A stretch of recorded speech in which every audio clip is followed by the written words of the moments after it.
Typically, getting released from behind bars can serve as a new beginning for most inmates. However, in some instances, it's common that just before an inmate's release date, they'll commit another crime to remain locked up. Now, Quentin Smith speaks with legal experts to find out why. So, Quentin, why do some inmates not want to be released?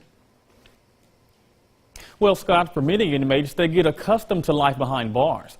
They've spent more time being locked up than they have actually being out in the free world. And for some, when it's time to be released back into society, they're not ready. So they fall back on what's familiar to them. Most inmates are eager to be released from behind bars, eager to leave the barbed wire fences and the jail cell behind and re-enter into society.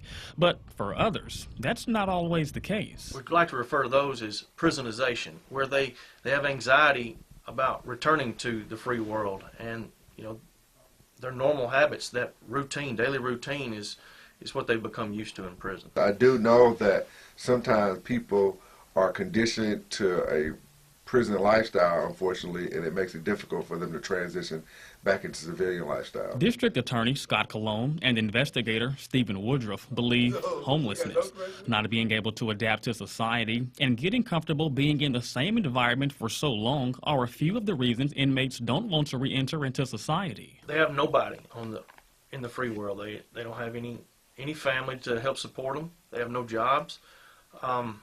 So it's kind of like an insurance policy. They're there, and when they're in prison, they've got their meals taken care of, they've got their health care taken care of, they got a place to sleep, it's warm or it's cool in the summer.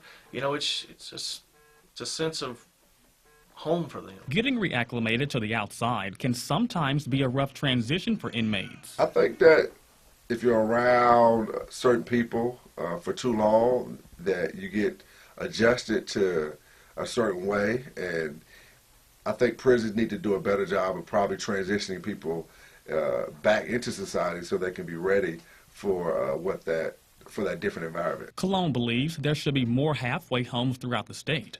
He also says prisons need to do a better job of talking with inmates about what to expect once they get released, as well as implementing things such as weekend passes and other programs to get inmates ready for life after prison. We need to make sure we support people that are being released, because we want to make sure that we put them in a position where they don't commit any future crimes and nobody else is victimized.